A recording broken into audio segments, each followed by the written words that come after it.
नमस्कार, बहुत स्वागत है आपका। IND24 देख रहे हैं आप। मैं हूं आपके साथ प्रिशिता शर्मा। तो लोकसभा चुनाव की मतगणना लगातार जारी है। रुझानों में एनडीए को बढ़त है। इंडी गठबंधन का भी शानदार प्रदर्शन यहां पर नजर आ रहा है। 5 लाख से अधिक वोटों से केंद्रीय गृह मंत्री अमित शाह की जीत हुई है। रायबरेली से राहुल गांधी की निर्णायक बढ़त है। अमेठी में भी पिछड़ रही है केंद्रीय मंत्री स्मृति ईरानी। मेघालय की तुरा सीट कांग्रेस जीत चुकी है। कांग्रेस प्रत्याशी सालेंगे संगमा की जीत हुई है वहां से। मध्य प्रदेश में बीजेपी क्लीन स्वीप के करीब है। छत्तीसगढ़ में बीजेपी को 9, कांग्रेस को 2 सीट पर बढ़त मिलती हुई। उत्तर प्रदेश में बीजेपी को तगड़ा झटका लग रहा है। उत्तर प्रदेश में इंडिया अलायंस ने एनडीए को पीछे छोड़ा। अच्छा खासा प्रदर्शन उत्तर प्रदेश में अलायंस का नजर आ रहा है।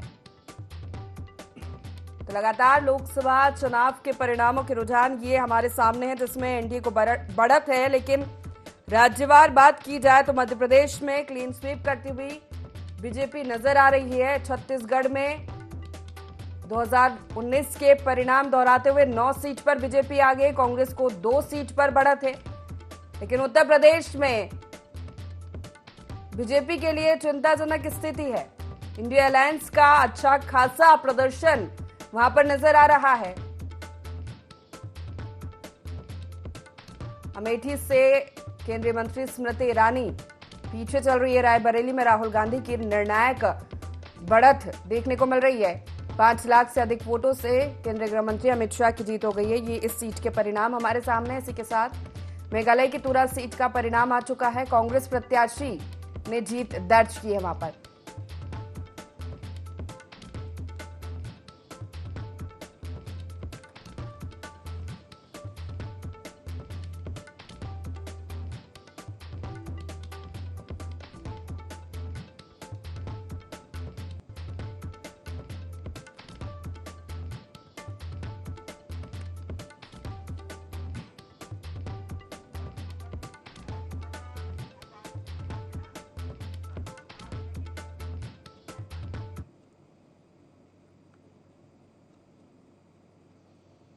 चलिए, राजधानी भोपाल से बड़ी खबर आपको बता दें। कमलनाथ ने छिंदवाड़ा से अपनी हार स्वीकार की है। पीसीसी रवाना हुए पूर्व मुख्यमंत्री कमलनाथ रवाना होने से पहले उन्होंने कहा कि छिंदवाड़ा में बंटी साहू की निर्णायक बढ़त है। छिंदवाड़ा की जनता ने जो फैसला दिया वो स्वीकार है। देश में जो इंडिया अलायंस के लिए रुझान आया वो अच्छा है। बीजेपी के अब की बार 400 पार के दावे पर कमलनाथ ने कहा कि पहले 230 तो पार कर ले बीजेपी, उसके बाद 400 पार की बात करें। छिंदवाड़ा लोकसभा सीट से हार स्वीकारते हुए कमलनाथ पीसीसी से रवाना हो गए हैं। उन्होंने कहा कि छिंदवाड़ा की जनता का जो भी फैसला है वो स्वीकार्य है। देश में जो इंडिया अलायंस का प्रदर्शन है वो अच्छा प्रदर्शन है। बीजेपी के 400 पार के नारे पर कहा कि पहले वो 230 पार कर ले। जो छिंदवाड़ा की जनता का फैसला है मैं स्वीकार करता हूं। जो आज इंडिया के उलझान आए हैं ये बहुत ही बढ़िया है और इंडिया को दूसरों के साथ मिलकर गवर्नमेंट बनाने का प्रयास करना चाहिए। 400 पार, ये तो अभी 230 पार करें पहले।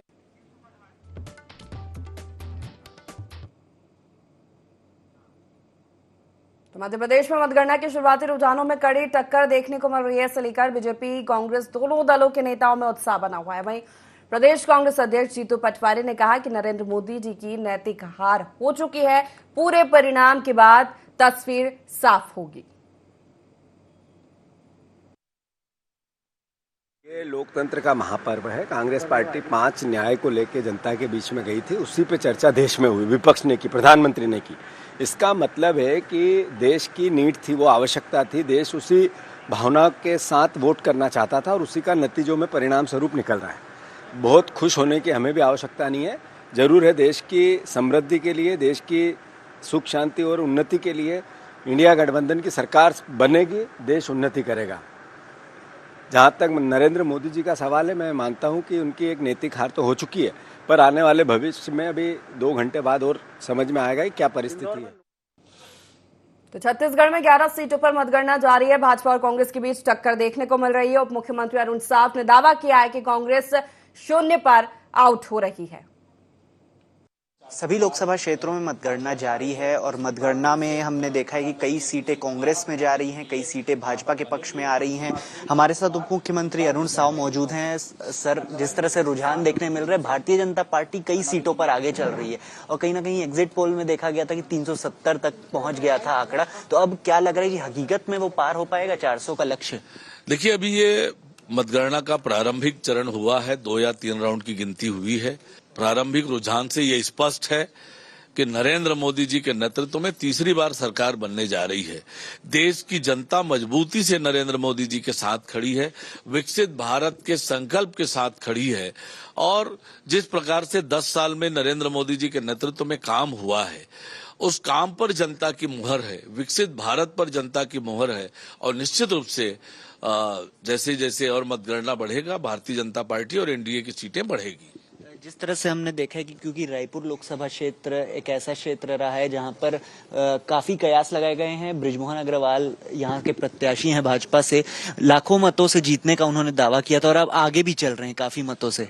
हाँ, निश्चित रूप से बृजमोहन अग्रवाल जी रिकॉर्ड वोटों से रायपुर लोकसभा का चुनाव जीतेंगे और छत्तीसगढ़ में हम 11 की 11 सीटें जीतने वाले हैं। बिलासपुर का क्योंकि आपको प्रभार मिला है और आप वहां से सांसद भी रहे हैं, तो किस तरह से देखते हैं कि वहां के मुद्दे के असर कर रहे हैं?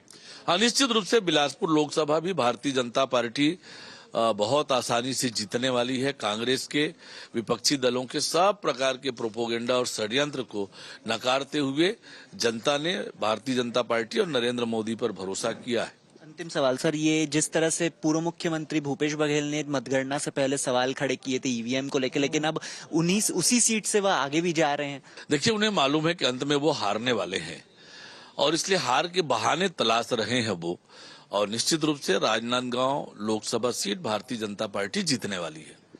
तो ये थे हमारे साथ उप मुख्यमंत्री अरुण साव, जिन्होंने कहा कि भारतीय जनता पार्टी जो है वो जीतने वाली है और साथ ही 11 सीटों पर जो है वह जीतेगी और साथ ही क्योंकि जो मुद्दे हैं वो कहीं ना कहीं असर डाल रहे हैं और इसी के साथ जो लगातार रुझान देखने मिल रहे हैं, तो अंत में भाजपा की सरकार बनेगी, ऐसा उप मुख्यमंत्री ने दावा किया है। कैमरा पर्सन गणेश के साथ अद्वैत, कैंडी 24 रायपुर। तो लोकसभा चुनाव की मतगणना लगातार जारी है। रुझानों में एनडीए को बढ़त है, लेकिन इंडी गठबंधन भी शानदार प्रदर्शन करती हुई नजर आ रही है। मैं रुक करूंगी सीधा दूसरे स्टूडियो का, जहां से मेरे साथ सहयोगी उदय जुड़े हुए हैं। उदय, क्या कुछ तस्वीरें फिलहाल नजर आ रही है? देखिए, जो रुझान सामने आ रहे हैं उसमें बीजेपी के लिए चिंता का विषय बन गया है।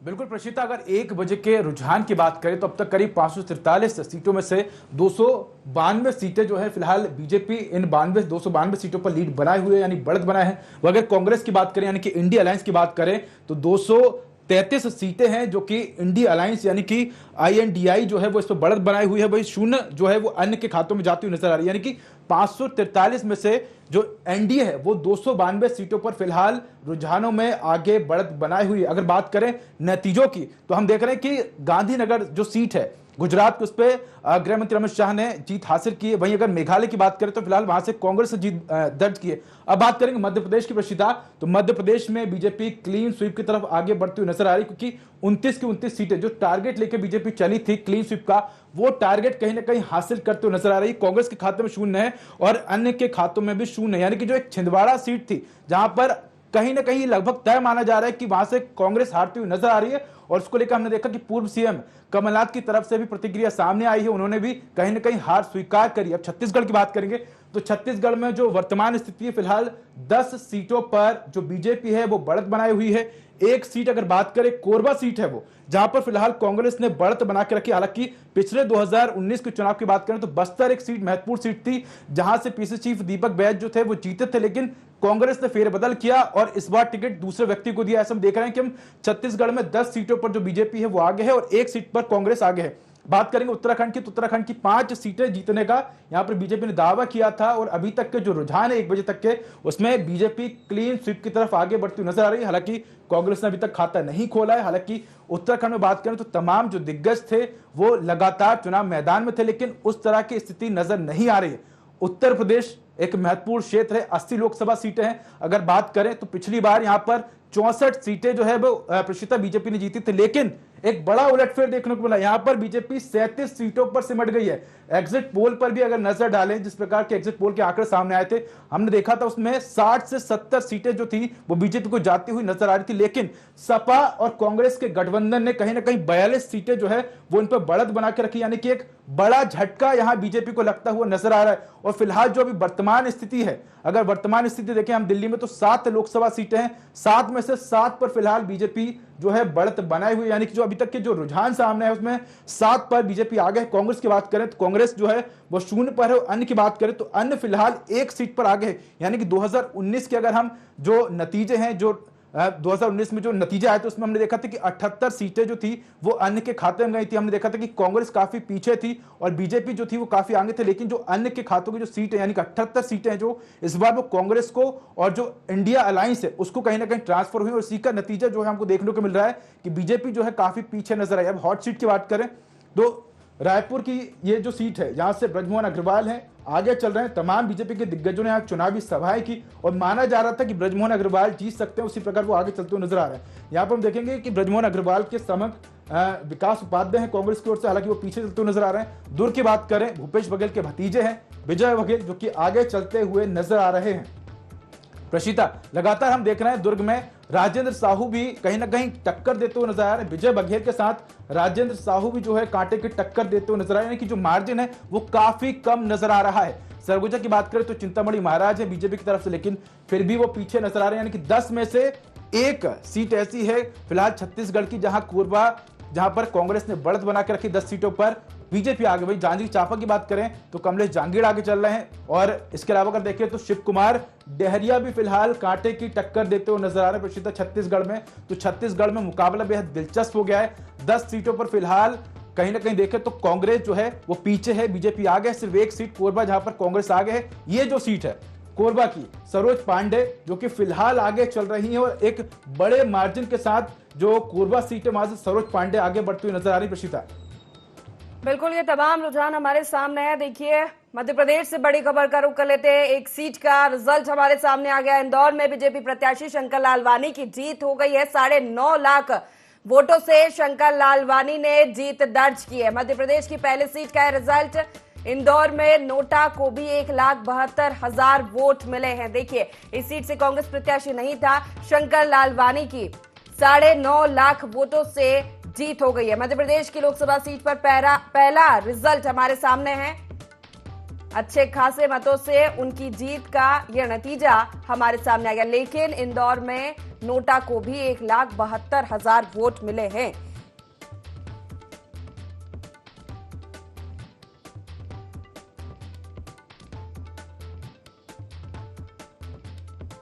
बड़ी खबर, मध्य प्रदेश का पहला नतीजा सामने आ गया है।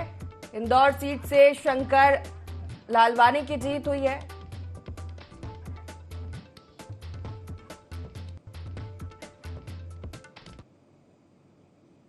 तो लोकसभा की मतगणना लगातार जारी है। रुझान हमारे सामने है। मध्य प्रदेश की बात की जाए तो टारगेट लेकर चली थी क्लीन स्वीप का, उसे कहीं ना कहीं हासिल करती हुई बीजेपी नजर आ रही है। छत्तीसगढ़ में 2019 के परिणाम दोहराते नजर आ रहे हैं। उत्तराखंड में भी वही स्थिति है, लेकिन उत्तर प्रदेश चिंता का विषय बीजेपी के लिए बना हुआ है। चर्चा करेंगे, खास मेहमान हमारे साथ जुड़े हुए। परिचय आपका करा देते हैं। योगेश गुप्ता, नेता मध्य प्रदेश भाजपा, हमारे साथ जुड़ गए हैं। विवेक त्रिपाठी, प्रवक्ता कांग्रेस से हमारे साथ जुड़ गए हैं। छत्तीसगढ़ से वासु शर्मा, प्रवक्ता बीजेपी से हमारे साथ जुड़ गए हैं। अमित श्रीवास्तव कांग्रेस से हमारे साथ जुड़ गए। आप सभी मेहमानों का बहुत स्वागत है इस खास चर्चा में।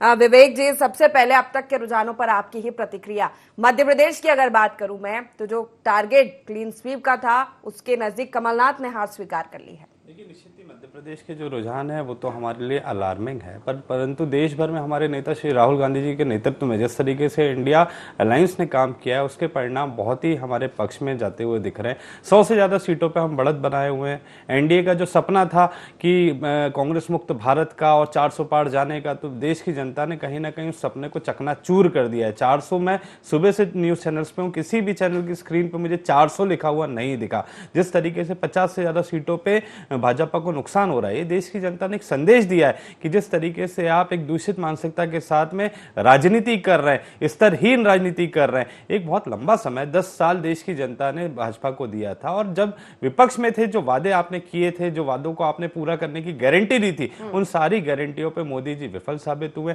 आप देखिए पूरे चुनाव प्रचार में जिस तरीके से नकारात्मकता फैलाए हुए थे, मंगलसूत्र पे बात कर रहे थे, मुजरे पे बात कर रहे थे, मूल मुद्दों पे बात नहीं कर रहे थे, तो देश की जनता ने एक संदेश दिया है। और जिस तरीके से विधानसभा चुनाव में कर्नाटका में आपने बजरंगबली के नाम पे वोट मांगा, कर्नाटका की जनता ने आपको नकार दिया। आज देश में आपने चुनाव में प्रभु श्री राम के नाम पे वोट मांगा। उत्तर प्रदेश में जहां नरेंद्र मोदी जी खुद चुनाव लड़ रहे हैं, वहां भाजपा की जमीन हिल गई है। तो निश्चित ही देश की जनता चाहती है कि मूल मुद्दों पर राजनीतिक दल चुनाव लड़े, जो मूल समस्या है उन पर चुनाव होने की आवश्यकता है। और भाजपा इस पूरी तरीके से एक षड्यंत्र पूर्वक मूल मुद्दे से चुनाव को दूर ले जाने की बात कर रही थी। देश की जनता को डरा के, धमका के वोट लेना चाहती थी। देश की जनता को संदेश देना चाहती थी कि अगर विपक्ष जीत जाएगा तो मंगलसूत्र असुरक्षित रहेगा, आपकी भैंसें खोल के ले जाएंगे, नलों की टोटियां ले जाएंगे। इस तरीके की टिप्पणियां देश के प्रधानमंत्री जब कर रहे थे, तो देश की जनता देख रही थी कि क्या ये वही मजबूत प्रधानमंत्री है जो 10 साल पहले विपक्ष में रहते हुए कहा करते थे कि 56 इनकी छाती चाहिए देश चलाने के लिए। क्या देश में आज किसी की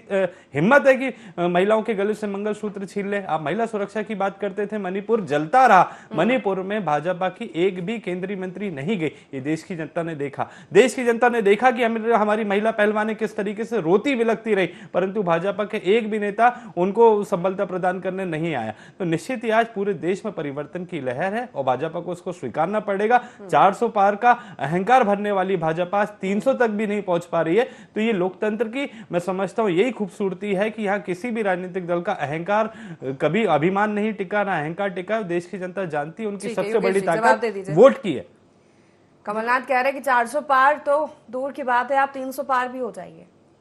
देखिए प्रशीता जी, सबसे पहले तो मध्य प्रदेश के संदर्भ में बात करूंगा, क्योंकि 29-0 जो हमारा टारगेट था, हमारे यशस्वी अध्यक्ष माननीय वी.डी. शर्मा जी ने यूं ही उस टारगेट को हिट करने का वादा नहीं किया था। उन्होंने बड़े कॉन्फिडेंस के साथ इस बात को स्वीकार किया था कि हम छिंदवाड़ा भी जीतेंगे और हम राजगढ़ भी जीतेंगे, और अक्षर अक्षर वो चीज होती हुई नजर आ रही है। उसके पीछे भारतीय जनता पार्टी के संगठन, उनके कार्यकर्ता, उनके बूथ लेवल के जो नेता हैं, उनकी कड़ी मेहनत नजर आ रही है। इसके बाद ये टारगेट हमने हिट किया है और निश्चित रूप से हम हर बूथ पर 5 बार तक पहुंचे हैं। पहली बार अक्षत वितरण के कार्यक्रम के माध्यम से, दूसरी रामलला प्राण प्रतिष्ठा के माध्यम से, तीसरी बार गांव चलो भूत प्रवास अभियान के माध्यम से, चौथी बार होली पे मोदी जी की राम राम के माध्यम से। तो हमने हर बार बूथ पर जो हितग्राही थे उनसे सतत संवाद किया, जनहित कल्याणकारी योजनाओं के प्रति उनसे फीडबैक लिया कि किस प्रकार आपको इन योजनाओं का लाभ मिल रहा है, और कहीं कोई रुकावट आ रही है तो उसको दूर करने के लिए हमारे कार्यकर्ताओं को निर्देशित भी किया और उन्होंने उन कार्यों को अंजाम भी दिया। तत्पश्चात ये रिजल्ट हमारे सामने है। तो मध्य प्रदेश की जनता का आपके चैनल के माध्यम से कोटि कोटि आभार। भारतीय जनता पार्टी में पुनः एक बार भरोसा जताने के लिए मेरे मित्र विवेक जी ने, आज आरोप प्रत्यारोप का दौर तो है नहीं, काउंटिंग चल रही है, मगर उन्होंने मध्य प्रदेश के संदर्भ में बात ना करके इधर उधर साउथ और वेस्ट चले गए।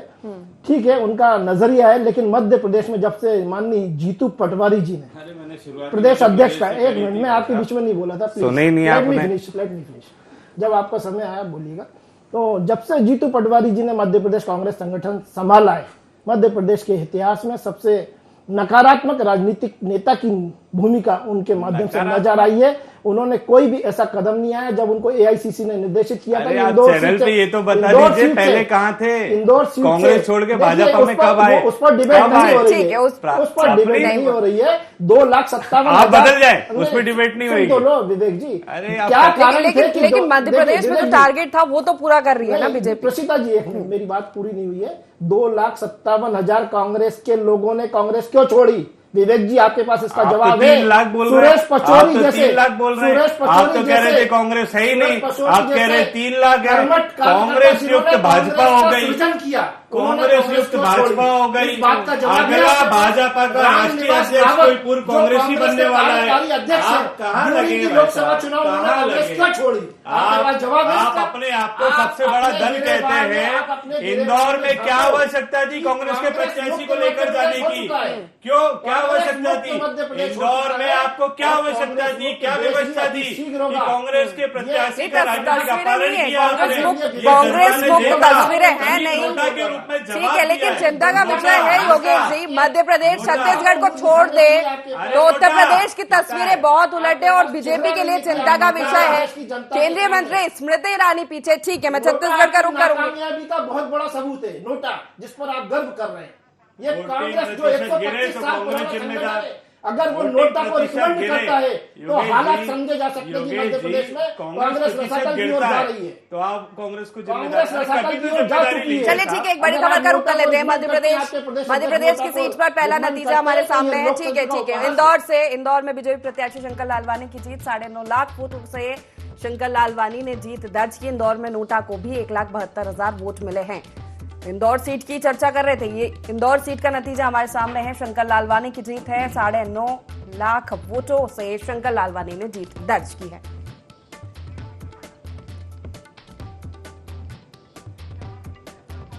इंदौर से शंकर लालवानी की जीत, 9.5 लाख वोटों से शंकर लालवानी ने जीत दर्ज की है। नोटा को भी 1,72,000 वोट मिले। देखिए, मध्य प्रदेश में एक के बाद एक नतीजे सामने आने लगे। गुना से केंद्रीय मंत्री ज्योतिरादित्य सिंधिया भारी मतों से जीते हैं।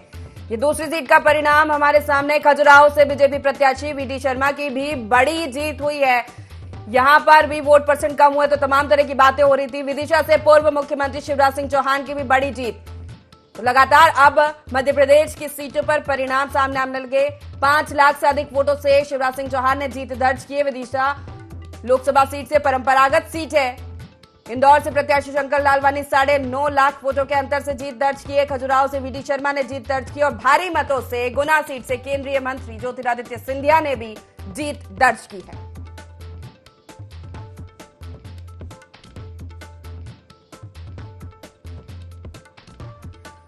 चलिए ठीक है, छत्तीसगढ़ का रुख करूंगी मैं। छत्तीसगढ़ में जो परिस्थितियां नजर आ रही है, वासु जी, क्लीन स्वीप का टारगेट वहां पर भी आप लेकर चल रहे थे, क्या समझ में आ रहा है समीकरण? देखिए, 10 सीटों पर आगे चल रही, 9-10 9-10। 2019 का परिणाम दोहराएंगे?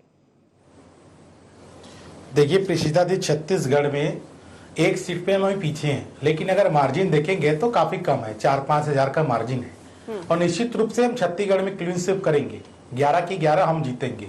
कांग्रेस पार्टी यहाँ पर खाता भी नहीं खोल पाएगी। और निश्चित रूप से देश में भी अभी मतगणना जारी है, निश्चित तौर पे 6-7 राउंड हुए हैं, 20-21 राउंड तक अभी गिनती होती है।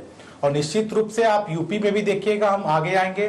बहुत सारे जगहों में 240 सीट ऐसे हैं जिसमें 10,000 से कम के मार्जिन है, 10,000 से कम का मार्जिन है। और निश्चित रूप से भारतीय जनता पार्टी अपने में अपना बहुमत पाएगी और एनडीए भी अच्छे वोट पाके निश्चित तौर पे भारतीय जनता पार्टी की आदरणीय प्रधानमंत्री जी मोदी जी के नेतृत्व में तीसरी बार सरकार बनेगी।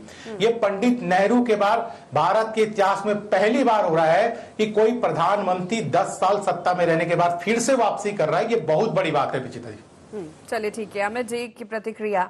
सिर्फ एक सीट पर आगे चल रही है कोरबा, इवन राजनांदगांव, भूपेश बघेल पीछे चल रहे हैं कई हजार मतों से। प्रेषिता जी, लगातार अगर हम टैली देखेंगे तो अभी 270 हो गया था इनका और लगातार हमारा 251 हो गया था। और अगर आप देखेंगे तो लगातार जनता का प्यार और आशीर्वाद, जिस प्रकार ये कहते थे कि हम 400 पार जाएंगे, लेकिन आज इनका हर्ष क्या होने वाला है इन्हें पता है। कहते हैं ना, वो जिंदगी बेहाल है और पूछते हो क्या हाल है, वही वाला स्थिति इनकी होने वाली प्रेषिता जी। और जनता ने ये बता दिया कि अहम और वहम किसी व्यक्ति को नहीं होना चाहिए और लोकतंत्र में जनता जनार्दन होती है साहब। और जनता ने इस बार डिसाइड कर लिया था कि इस अहंकारी सरकार को उखाड़ा फेंकना है। और जिस प्रकार से आप शाम तक देखिएगा कि ये रिजल्ट बिल्कुल उलट हो जाएगा, क्योंकि 400 का इन्होंने जिस प्रकार की ये बातें इन्होंने कही थी, जिस प्रकार से ये चुनाव बहुत ही ऐतिहासिक था।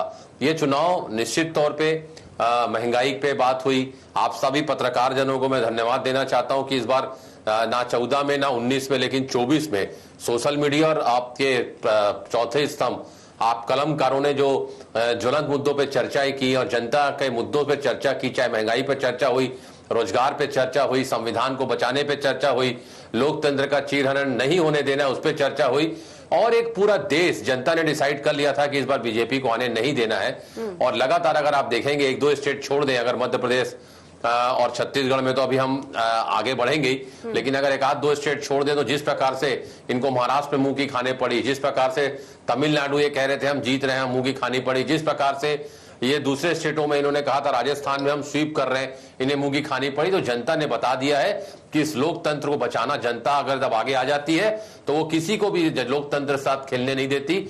और लगातार हमने देखा कि जब ये पूर्ववर्ती सरकार ने लोकतंत्र की हत्या के लिए क्या क्या नहीं किया था, चुनी हुई सरकारों को गिराना, चाहे महाराष्ट्र हो, गोवा हो, मध्य प्रदेश हो, तो लगातार जनता भी कहती थी प्रेषिता जी कि इस देश में लोकतंत्र की हत्या निरंतर जारी है और बीजेपी लोकतंत्र की हत्यारी है। और दूसरा चीज वो कहते थे कि अब नहीं होगी भूल, 4 जून के जा रहा है कमल फूल, और देखिएगा आप शाम तक कमल फूल की विदाई निश्चित है। वासु जी, कांग्रेस मुक्त भारत तो नजर नहीं आ रहा, विपक्ष है और मजबूती के साथ सामने है। देखिए प्रिशेदा जी, अभी अमित भाई आप लोग को बधाई दे रहे मीडिया वालों को, चलो कम से कम अब लोकतंत्र जिंदा है, लोकतंत्र इस देश में जीवित है, ये कांग्रेस पार्टी मान रही है, ये सबसे बड़ी बात है।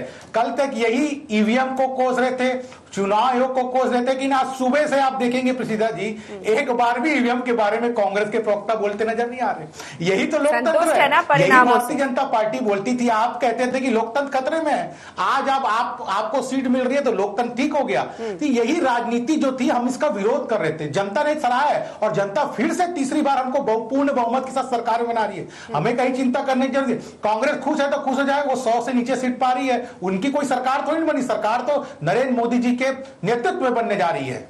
लेकिन फिर भी जो टारगेट 400 पार का था, कॉन्फिडेंस और तमाम जो हमने आक्रामक प्रचार देखा, कांग्रेस लगातार आरोप लगा रही थी कि आप एजेंडा फिक्स कर देते, मैं ये जानना चाहता हूं कि किसी भी आप मेरे को उदाहरण के तौर पे सुनिए प्रिसिदा जी, मैं ये कह रहा हूं कि हमारा 303 सीट आया था, 353 सीट था 2019 में, तो क्या हम 400 को टारगेट रखेंगे तो ये गलत है क्या? निश्चित नहीं, बिल्कुल गलत नहीं है। 300 का आप टारगेट 2019 में रखे, आपने अचीव किया, लेकिन फिलहाल की जो परिस्थितियां है, 400 पार करके जो एजेंडा सेट किया गया है, जो विपक्ष लगातार आरोप लगाता आया, लेकिन जो आज के रुझान हमारे सामने आ रहे हैं, 300 प्लस करना मुश्किल हो रहा है, तो ये चिंता का विषय नहीं है। नहीं प्रिसिदा जी, 300 प्लस भी होगा, आप देखिए शाम तक देखिएगा 300 प्लस भी होगा, अच्छी मार्जिन से हम जीत के आए। प्रिसिदा जी, प्रधानमंत्री 6000 से पीछे थे 2 घंटा पहले, प्रधानमंत्री जी 70,000 80,000 6,000 से पीछे होना अपने आप में एक बड़ी न्यूज है। जो 400 का टारगेट दे रहे थे वो खुद 6,000 से पीछे हो गए थे।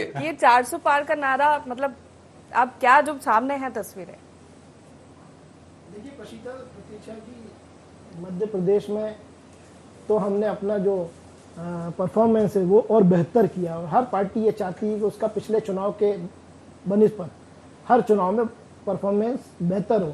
भले ही 400 का एक जो आंकड़ा था वो टच नहीं कर पा रही, मगर मैं श्योरिटी के साथ ये दावा करता हूँ आपके चैनल के माध्यम से कि भारतीय जनता पार्टी का 2024 लोकसभा चुनाव में वोट शेयर बढ़ेगा, जो हमने कही थी बात। Vote share, vote of percentage Bharatiya Janata party फिर से गेन करेगी, और जो एक बहुमत का आंकड़ा है 272, वो बड़ी कंफर्टेबल मेजोरिटी के माध्यम से माननीय मोदी जी तीसरी बार इस देश के प्रधानमंत्री बनेंगे, ऐसा मैं पूरे विश्वास के साथ इस बात को कह सकता हूं, और शाम को 6 बजे ये बात प्रमाणित भी होगी। रही बात 400 पार की, तो 400 पार के लिए जो भारतीय जनता पार्टी के कार्यकर्ता और संगठन ने प्रयास किए हैं, जो मेहनत करी है, निश्चित रूप से उसमें कहीं ना कहीं कुछ थोड़ी सी कमी बेशी रह गई होगी, जो ये नंबर हम टच नहीं कर पाए। कुछ मुद्दे भी ऐसे थे जिनको विपक्ष के द्वारा जनता को भ्रमित किया गया कि संविधान बदल देंगे, जबकि ऐसा कुछ भारतीय जनता पार्टी के संगठन के या माननीय मोदी जी का कोई ऐसा उद्देश्य था नहीं। उन्होंने कई बार अपनी आम सभाओं में इस बात को उठाया भी, मगर हो सकता है कि कुछ स्टेट में, जहां जैसे तमिलनाडु में कांग्रेस बेहतर परफॉर्म कर गई है, महाराष्ट्र में बेहतर जा रही है, बिहार में थोड़ा सा उनका साथ बेहतर हो रहा है, लेकिन कई स्टेट में भारतीय जनता पार्टी बेहतर है। दिल्ली में हम बेहतर हैं, मध्य प्रदेश छत्तीसगढ़ में हम बेहतर हैं, गुजरात में हम बेहतर हैं। उत्तराखंड में हम उत्तर बेहतर हैं। प्रदेश की उत्तराखंड में हम तस्वीरें बेहतर हैं। उत्तर प्रदेश की बात करूं प्रतीक्षा जी, तो निश्चित रूप से वहां जो जीत और हार का अभी जो अंतर चल रहा है सीटों पर, वो 2000 से 5000 मतों का है। तो मैं समझता हूं कि 3 से 3:30 बजे के बीच में स्थिति पूर्ण रूप से स्पष्ट हो जाएगी और वहां भी लगभग हम कम से कम 45 से 50 सीट का आंकड़ा तो टच करेंगे। विवेक जी, देखिए, मध्य प्रदेश की जैसी बात कही गई, बिल्कुल निश्चित ही कांग्रेस को नुकसान हुआ है, हमें कर्नाटका में नुकसान हुआ है, परंतु जिस तरीके से हम बाकी स्टेटों में राइज कर रहे हैं, ये स्पष्ट संदेश है। हमने कहा था कि जब 4 तारीख को परिणाम आएगा तो भाजपा के पैरों तले जमीन खसक चुकी होगी, भाजपा का अहंकार टूट गया होगा। निश्चित यार, देश में जब मूल मुद्दों पर चुनाव लड़ने की आवश्यकता थी, पूरी भाजपा मूल मुद्दों से भागती नजर आई, भ्रम फैलाने की राजनीति कर रही थी, गुमराह करने की राजनीति कर रही थी, पूरे देश भर में धारा 370 के आधार पर वोट मांग रही थी, पर कश्मीर में भाजपा का प्रत्याशी नहीं था। पूरे देश में प्रभु श्री राम के नाम पर वोट मांग रही थी। आज अयोध्या में जाके देखिए, भाजपा के प्रत्याशी हारने की कगार पे। तो निश्चित ही देश की जनता ने यह संदेश दिया है सभी राजनीतिक दलों को कि राजनीतिक रूप से जब आप आते हैं, जनता की सेवा करने आते हैं, तो जो मूल मुद्दों पे, जो मूल समस्याओं पे आप विपक्ष में रहते हुए बात करते हैं, जब आपको सत्ता मिलती है, 10 साल देश की जनता ने भाजपा को दिए और भाजपा ने जो वादे, जो गारंटियां विपक्ष में रहते हुए दी थी, चाहे वो बेरोजगारी को खत्म करने की हो, भ्रष्टाचार पर अंकुश लगाने की हो, महंगाई पर अंकुश लगाने की हो, वो सारी गारंटियां फेल हुई है। तो निश्चित ही देश की जनता ने यह संदेश दिया है। आज भी अगर भाजपा नहीं जागी, निश्चित ही आज भाजपा के लिए जो संदेश है, इनको आत्ममंथन करने की आवश्यकता है। जो एक अभिमान इन्होंने पाल लिया था कि देश में मोदी जी जैसा कहेंगे, जो जादू की छड़ी घुमाएंगे, पूरा देश उनके पीछे चलेगा। वो कहेंगे ताली बजाओ तो देश ताली बजाएगा, वो कहेंगे थाली बजाओ तो देश थाली बजाएगा। तो ये अहंकार जो तोड़ने का काम देश की जनता ने किया और जो परिवर्तन आज आपको दिख रहा है, अभी तो सिर्फ रुझान है, शाम तक परिणाम आने दीजिए। निश्चित ही अभी कांटे की टक्कर है, एक तरफा कोई भी माहौल नहीं है, अभी कांटे की टक्कर बाकी है। और 3 बजे के बाद जब परिणाम आने शुरू होंगे तो मैं निश्चित ही समझता हूं कई भाजपा के दिग्गज नेता हार के अपने घरों पर बैठे होंगे और मूल मुद्दों से जो भटकाने का उन्होंने कार्य किया था, देश की जनता ने कह दिया है कि मूल मुद्दों पे ही चुनाव आधारित होगा, मूल मुद्दों पे ही चुनाव लड़ा जाएगा और भाजपा कितना भी भ्रम फैला ले, देश की जनता उसमें फंसने वाली नहीं है। देश के प्रधान, छोटा सा कमेंट फिर वासु जी का रुख करूंगी।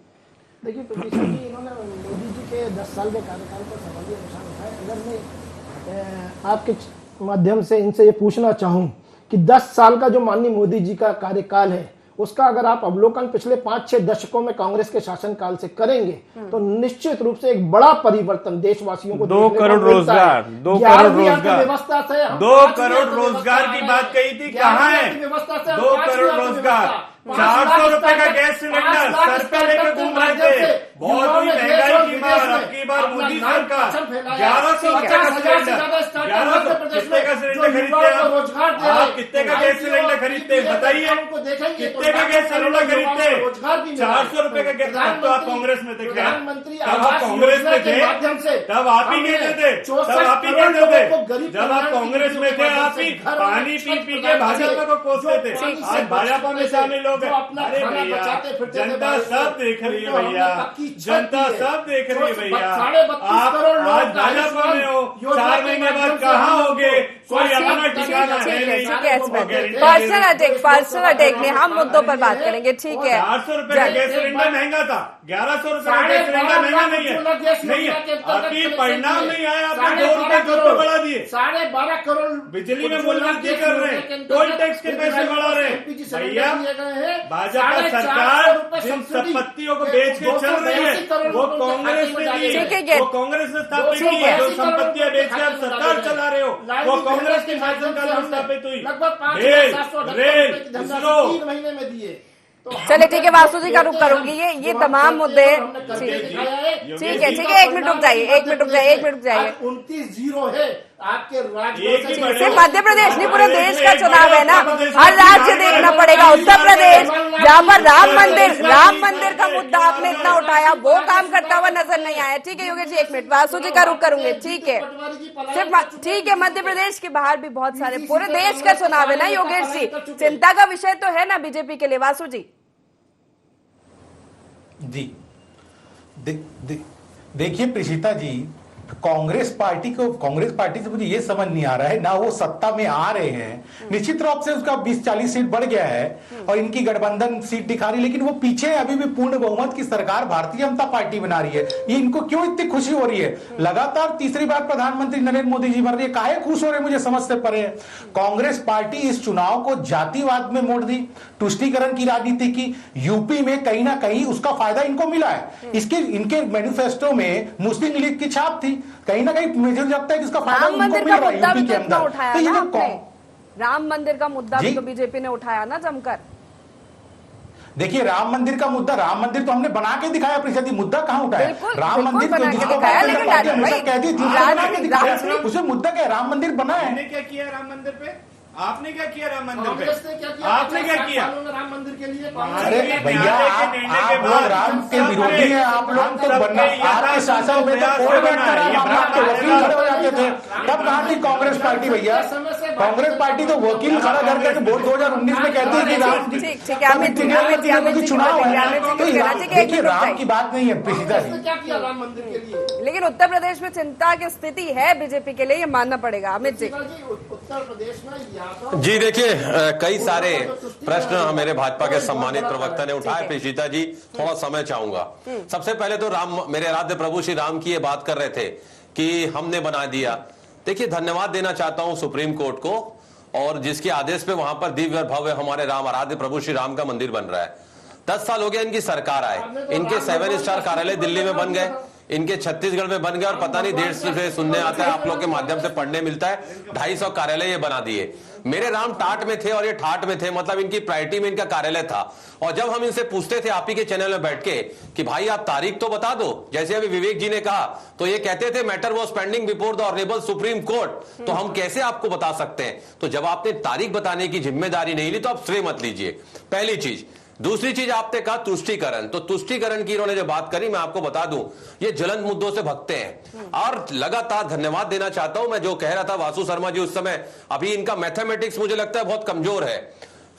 मेरा आई मीन टू से इनका नहीं, भाजपा का, जिन्होंने जैसा इन्होंने कहा कि आप क्यों खुश हो रहे हैं। अरे क्यों खुश नहीं होंगे भाई, जनता का प्यार और आशीर्वाद मिल रहा है, शाम तक हमारी सरकार बनने जा रही है। और उन जिस प्रकार से जो देश को तोड़ना चाहते थे, जो संविधान को तोड़ना चाहते थे, और संविधान सिर्फ एक किताब नहीं है प्रीशिता जी, वो 140 करोड़ लोगों की ताकत है। और जनता ने बता दिया कि जो संविधान को तोड़ने का प्रयास करेगा, जो लोकतंत्र की हत्या करने का प्रयास करेगा, जनता उसे स्वीकार नहीं करेगी, माकूल जवाब देगी, और जनता शाम तक करारा जवाब देने जा रही है। तीसरी चीज मैं आपको बताना चाहता हूं कि लगातार ये जो कहते थे ना, एक नैरेटिव सेट करने का प्रयास करते थे, चाहे यूपी ने उनको उत्तर दिया, यूपी ने बताया कि आपको इस टाइप की राजनीति देश के लोग पसंद नहीं करते, तो जनता को बहुत साधुवाद कि इनको माकूल जवाब दिया गया। और जितने भी इनके नेता थे जो कहते थे, चाहे अनंत गीते जी हो, ज्योति मिर्गा जी हो, लल्लू सिंह जी हो, अरुण गोविल जी हो, ये सब कहते थे हम संविधान बदलने जा रहे हैं, 400 सीट दे दीजिए। जनता ने नहीं दिया, जनता ने संविधान को बचा लिया।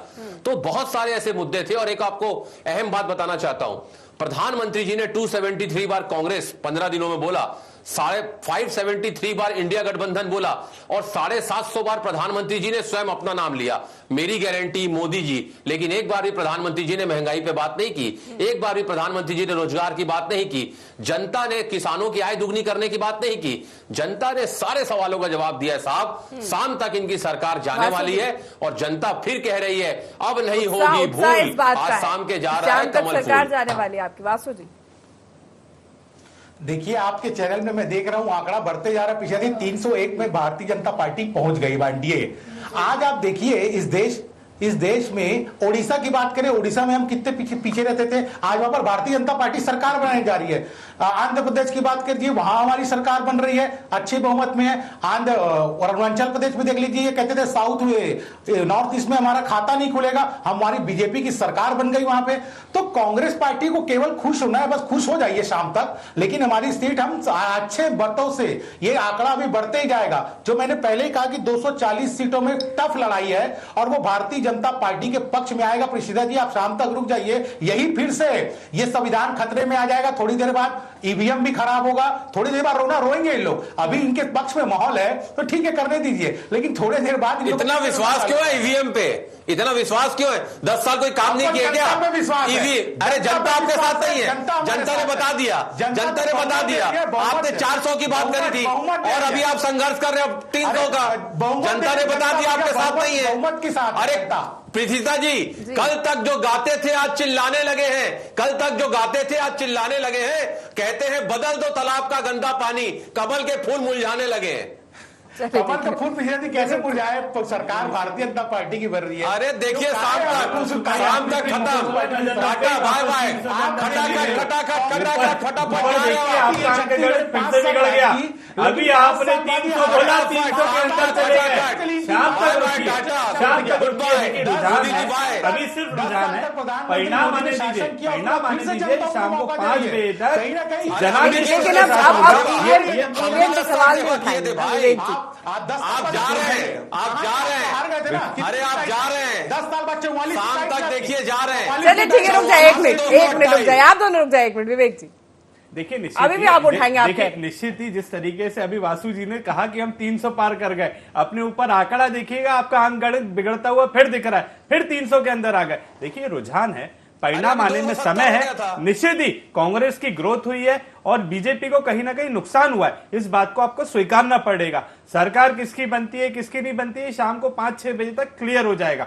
परंतु जैसा आपने 10 साल की सरकार में जो देश की जनता के साथ में धोखा किया है, देश की जनता को जो बातें आपने विपक्ष में रहते हुए कही थी उनपे आप खरे नहीं उतरे। ये तो जनता ने आपको संदेश दिया है ना, जब देश के प्रधानमंत्री भारी सभाओं में ये बात कहते हैं कि विपक्ष जीत जाएगा तो महिलाओं के गले में मंगलसूत्र सुरक्षित नहीं रहेगा। वासु जी बताइए, भारत में किसी का इतना साहस है क्या कि महिलाओं का मंगलसूत्र छीन ले, जैसा कि देश के प्रधानमंत्री कह रहे हैं। देश के प्रधानमंत्री जो कह रहे हैं कि जो डरा रहे, ये डराने की क्या आवश्यकता है? हमने उसकी बात दोहराई है। कहते थे कि नापाक पड़ोसियों को हम जवाब देंगे, चुनाव जीतते हो तो मिठाई लेके पाकिस्तान चले जाते हो। भैया मिठाई खिलाने पाकिस्तान जाने की क्या आवश्यकता है, ये तो बताइए। प्रधानमंत्री निश्चित रूप में माफी मांगे, संबित पात्रा जी ने माफी मांगा इसमें, तो वो तो हमारे माफी मांगने के लिए देर कर दी। संबित पात्रा जी का हाल पूछिए, संबित पात्रा जी कहाँ है इस बात में कि ऐसी हम लोग ये आप क्यों कनेक्ट कर रहे हो? फिर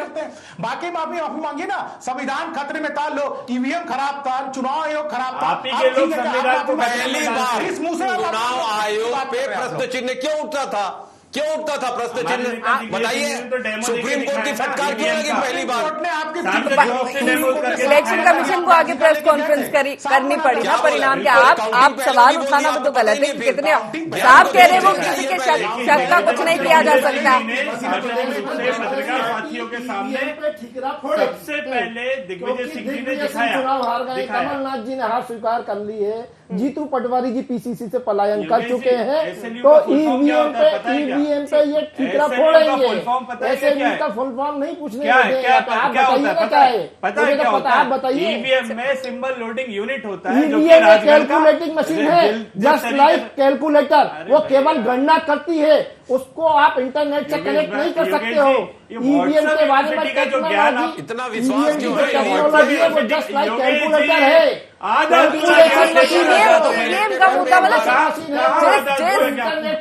जिस मशीन से देश भर में चुनाव हो रहे हैं, हर राज्य में चुनाव हो रहे हैं, उस पर आप सवाल उठा रहे हैं। इलेक्शन कमीशन को बार बार आकर कहना पड़ रहा है कि इसके साथ कोई छेड़छाड़ नहीं की जा सकती। 400 का डिजिट कहाँ है? 400 की स्क्रीन पे कहाँ दिख रहा है?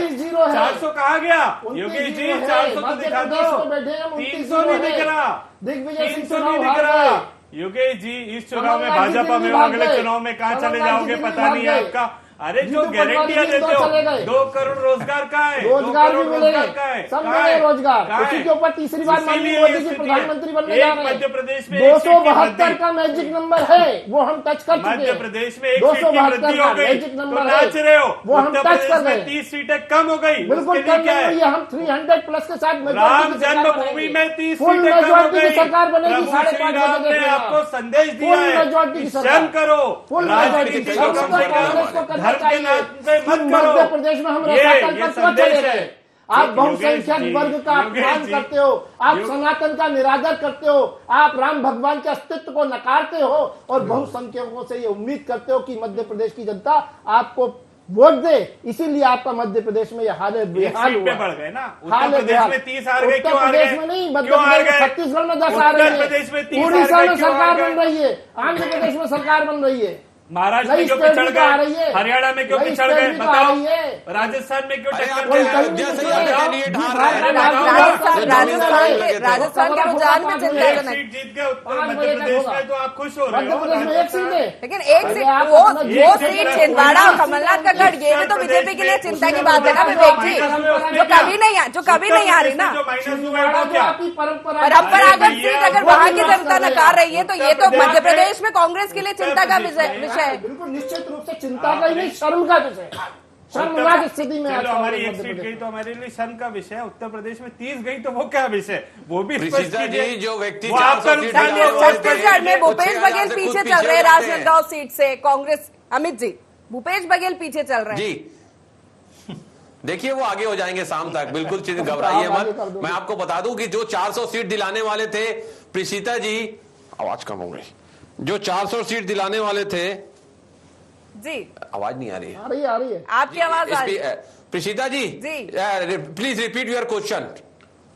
छत्तीसगढ़ में भूपेश बघेल पीछे चल रहे हैं राजनांदगांव सीट से। जी देखिए, शाम तक निश्चित तौर पे वो भी आगे हो जाएंगे, और जैसे अभी विवेक भाई ने कहा, शाम होते होते तक हम 300 के मैजिक फिगर को हम पास भी कर देंगे। 272 तो थोड़ी देर में ही हो जाएगा, आप देखिएगा। और हम सरकार बनाने जा रहे हैं, क्योंकि सारे एग्जिट पोल ने कहा था कि हमारी सरकार नहीं आ रही है, और यही एग्जिट पोल ने विधानसभा चुनाव में कहा था कि कांग्रेस की सरकार ही आ रही है, लेकिन वो नहीं आई। एग्जिट पोल पूरी तरीके से उस समय भी धोखा खाए, और अब कल भी जो एग्जिट पोल देखा गया, धोखा उस पर मिलेगा। लेकिन मैं आपको फिर कह दूं कि जनता ने बता दिया है कि भ्रष्टाचारियों को जो बीजेपी ले रही थी अपने वॉशिंग मशीन से, जो मिस्टर क्लीन बना के जो कर रही थी ना कि भ्रष्टाचारी डालो भाजपा ही निकालो, जनता ने सारे सवालों का जवाब दे दिया है।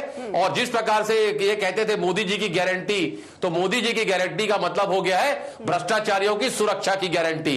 जनता ने बता दिया है साहब कि आपका शासन हमको नहीं चाहिए, अडानी अंबानी की सरकार हमको नहीं चाहिए।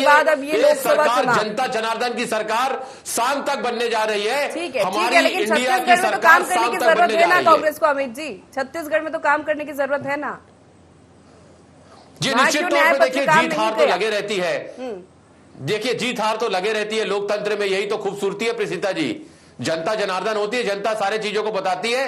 हमने लड़ाई जम के लड़ी है, और हमारे कैंडिडेट शाम तक कई लोग जीतेंगे, आप देख लीजिएगा छत्तीसगढ़ में। वासु जी, रुझान में लोकतंत्र बहुत खूबसूरत नजर आ रहा है। वासु जी, यही तो बात है प्रीशिता जी, कांग्रेस पार्टी कल तक का स्टैंड इनका देख लोगे।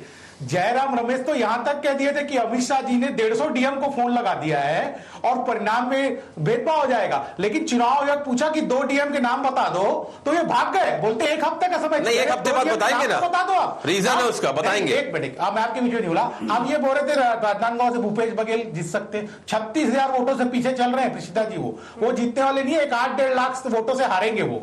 और क्योंकि 36 वासु शर्मा जी ज्योतिष हो गए प्रीशिता जी, ज्योतिष हो गए। देखिए अमित जी, मैं तो ये पूछ रहा हूं, इधर उधर की बात मत कर। छत्तीसगढ़ मध्य प्रदेश में कांग्रेस का कारवा क्यों लूटा, उसकी तो बात करें। केवल दुनिया में घूम रहे हैं, लेकिन छत्तीसगढ़ कांग्रेस में, छत्तीसगढ़ में और एमपी में कांग्रेस का सफाया होगा, उसमें कांग्रेस पार्टी बात नहीं कर रही है। ये बड़ी पूर्ण बहुमत के साथ। चलिए ठीक है, ऑडियो में ठीक है, ऑडियो में कोई दिक्कत आ रहा है, मैं रुक कर लेती हूँ योगेश जी का। जी प्रतीक्षा जी, देखिए ये जो हमारे दोस्त अमित जी बोल रहे थे कि हम शाम तक बहुमत का आंकड़ा छू लेंगे, तो अमित जी पिछले 3 घंटे से ये 222, 223 पे ही चल रहा है ये नंबर कांग्रेस का, कांग्रेस प्लस अलायंस का। तो ये जरा भी इधर उधर बढ़ा नहीं है। तो आप ये जो मुगालते पाल के बैठे हो कि 272 का मैजिक नंबर आप टच कर लोगे, तो भूल ही जाओ। सरकार तो एक बार फिर मोदी सरकार, और देश की जनता ने माननीय मोदी जी के नेतृत्व में अपना भरोसा कायम रखा है। इंडिया अलायंस नहीं है, टक्कर में नहीं है, चुनौती नहीं है, वो रुझान बता रहे कि वो चुनौती है, वो चुनौती आगे बन सकता है। नहीं ठीक है, देखिए एक स्वस्थ लोकतंत्र में विपक्ष का मजबूत होना, स्वस्थ लोकतंत्र कांग्रेस मुक्त भारत की बात कर रहे हैं। कांग्रेस मुक्त मध्य प्रदेश तो हो चुका है, कांग्रेस मुक्त गुजरात हो चुका है, कांग्रेस मुक्त उत्तर प्रदेश हो चुका था। अब पुनः 2-4 सीटें आ गई हैं, तो थोड़ा सा अभिमान इन कांग्रेसियों के मन में जागृत हो चुका है और निश्चित रूप से उत्तर प्रदेश की जनता अपनी भूल सुधार करेगी पुनः। अभी ये 5 बजे तक नंबर बदलेंगे, उत्तर प्रदेश में भी हम 45 से 50 सीट जीतेंगे 80 में से। और वहाँ जो यादव और मुस्लिम का जो गठबंधन हुआ है उसके कारण थोड़ा सा यादव वोटर्स पे तो बीजेपी ने भी काम किया ना, भारतीय जनता पार्टी को। बाकी राम मंदिर के मुद्दे ने काम किया है और न केवल मध्य प्रदेश छत्तीसगढ़ में बल्कि देश के कई राज्यों में राम मंदिर का मुद्दा था। देखिए, मान रहे हैं कि यादव मुस्लिम मतलब मध्य प्रदेश में जो यादव मुख्यमंत्री बनाया था भाजपा ने, जिस विजन से, वो विजन भाजपा का फेल हुआ है। मध्य प्रदेश में निश्चित ही अगर छिंदवाड़ा की सीट हमारे हाथ से जाती है तो हमें आत्ममंथन करने की आवश्यकता है। और जिस तरीके से चुनाव पूर्व भाजपा ने हमारे संगठन के कई नेताओं को प्रलोभन देके, दबाव देके जिस तरीके से अपने दल में शामिल कराया था, उसका ये नुकसान हमें हुआ है और कार्यकर्ताओं में एक असंतोष का भाव जागा। तो निश्चित ही उसका हमें आत्ममंथन करना होगा। भविष्य में हम उस चीज को, हमारे कैडर को कैसे मजबूत करेंगे, उस पर हम कार्य करेंगे। जिस तरीके से उत्तर प्रदेश की जनता ने इंडिया अलायंस पे अपना भरोसा जताया, चाहे मैं बात करूं महाराष्ट्र की, उत्तर प्रदेश की, हरियाणा की और अन्य राज्यों की जहां पे इंडिया अलायंस को बढ़त मिल रही है, निश्चित ही हम लोगों ने जो जनता के बीच में एक संदेश देने का प्रयास किया था, हम उसमें सफल होते दिख रहे हैं। आज भी हम सिर्फ रुझानों में देखें तो 100 से ज्यादा सीटों पर हमें बढ़त है और 50 से ज्यादा सीटों पर भाजपा कहीं अगर डाउन जा रही है तो ये भाजपा का तुष्टीकरण की जो राजनीति थी, जिस तरीके से वो गुमराह करने का देश की जनता को प्रयास कर रहे थे, उसमें असफल साबित हुए। मोदी जी को अपनी उपलब्धियां बताना था कि 10 सालों में हमने क्या विशेष किया, जो वादे मैंने किए थे उन वादों पे मैं कितना खरा उतरा हूं, वो वादे वो बताने में कहीं ना कहीं असफल साबित हुए। और बढ़ती हुई महंगाई, देश की जनता ने बढ़ती हुई महंगाई, बढ़ती हुई बेरोजगारी के खिलाफ में वोट किया है, जिसका आज सिर्फ अभी हम यहाँ पे देख रहे हैं। और रुझान है, ये रुझान और परिणाम में अंतर होता है। मैं समझता हूँ 2-3 घंटे के अंदर परिणाम आ जाएगा। 400 जो कहा करती थी भाजपा, पूरी भाजपा 400 पार का जो दावा करती थी, मैं सुबह से कई चैनल्स पे डिबेट में हूं, 400 का मैंने कहीं भी अंक लिखा हुआ मुझे नहीं दिखाई दिया। तो निश्चित ही भाजपा के दावे की हवा निकल चुकी है, 370 भी वो नहीं पहुंच पा रही है। तो मैं समझता हूं परिवर्तन की जो लहर थी वो कुछ कुछ तो सफल होती दिख रही है, और कितनी सफल होगी वो शाम को 6-7 बजे तक हमारे सामने क्लियर होगा। जी एक मिनट दीजिए जी योगेश। देखिए प्रशिता जी, कांग्रेस पार्टी जो 100 नंबर के आसपास दिख रहे हैं, उसमें जो इनका मेजर गेम है, अगर उसका अवलोकन करें अपन, तो वो तमिलनाडु में है। तमिलनाडु की जनता ने वहां की रीजनल पार्टी को सिरे से खारिज कर दिया, चाहे वो AIDMK हो या DMK हो। वहां 39 सीटों के आसपास कांग्रेस है।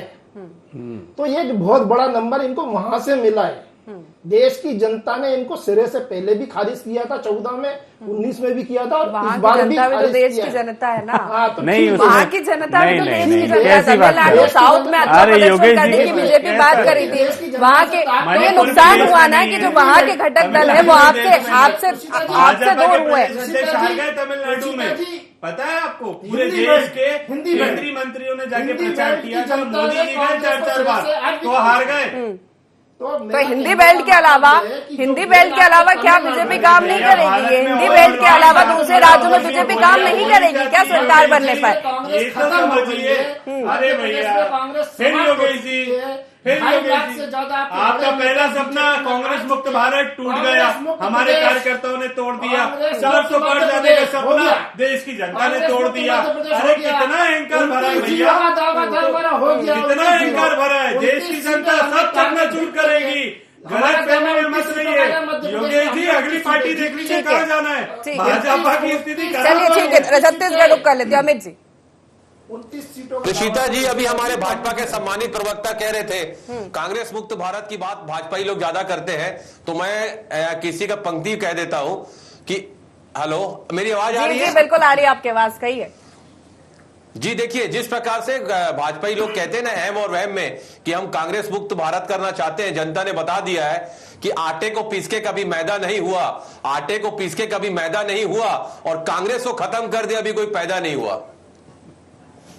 वासु जी, एक प्रतिक्रिया इस पर आप क्या कहेंगे?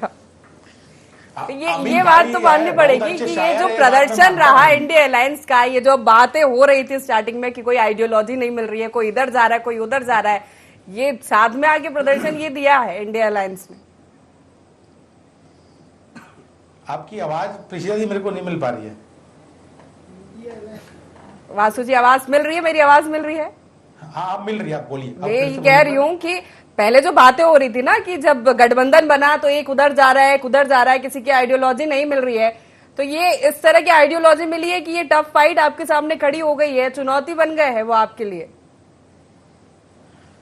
ठीक है, देखिए जनता ने जिसको विश्वास किया वो सीट बढ़ रही, इसमें कहीं पर दिक्कत नहीं है, हम इससे स्वीकार करेंगे प्रीशिता जी। जहां पर हम लूज किए हैं उसका चिंतन करेंगे, इनके टाइप का लोकतंत्र खतरे में आ गया, ईवीएम खराब हो गया, ये नहीं बोलेंगे हम, उसके बैठ के चिंतन करेंगे क्यों हम वहां पर कमजोर हुए, निश्चित तौर पर करेंगे।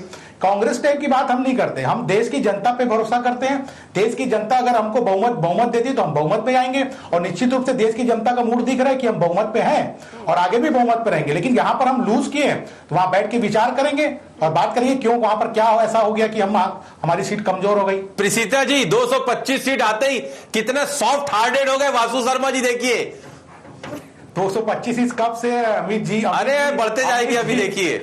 अमित जी को ठीक है, मुंगेरी लाल की हंसी सबने देखने वही उसी के आसपास अटका हुआ है, आंकड़ा जो है उसी के आसपास अटका हुआ है, 300 प्लस नहीं जा पा रहा है। और ये मतलब ये तो इसको इनकार ही नहीं कर सकते कि प्रदर्शन अलायंस का बहुत अच्छा है। योगेश जी गठबंधन जी बिल्कुल, प्रदर्शन अच्छा है तभी तो वो 225 से पहुंच पाए ना। कांग्रेस पार्टी निश्चित रूप से पिछली बार 54 सीट थी वो 100 के अंदर है, इनके अलायंस पार्टनर कुछ जगह अच्छा। अरे आप तो 400 जा रहे थे, 305 पार नहीं कर पा रहे हो। आपके लिए अलायंस तो बना इसलिए था, पूरा अलायंस मिलके बनाएंगे शाम को सिर्फ प्रधानमंत्री नरेंद्र मोदी को चुनौती देने के लिए। यही बात हो रही थी ना कि एक व्यक्ति से लड़ने के लिए सारे दल एक साथ आ गए। जी नहीं ठीक है, वो उनका अलायंस है और उन्होंने अच्छा प्रदर्शन भी किया, उनकी सीटें बढ़ी हैं, लेकिन फिर भी मैं ये कह रहा हूं कि हमारी सरकार बन रही है, हम पूर्ण बहुमत के साथ सरकार बना रहे हैं। और तीसरी बार प्रीशिता जी, देश में नेहरू जी के बाद दूसरे प्रधानमंत्री ऐसे हैं जो तीसरी बार प्रधानमंत्री पद की शपथ लेने जा रही है, ये भी बहुत बड़ी बात है प्रीशिता जी।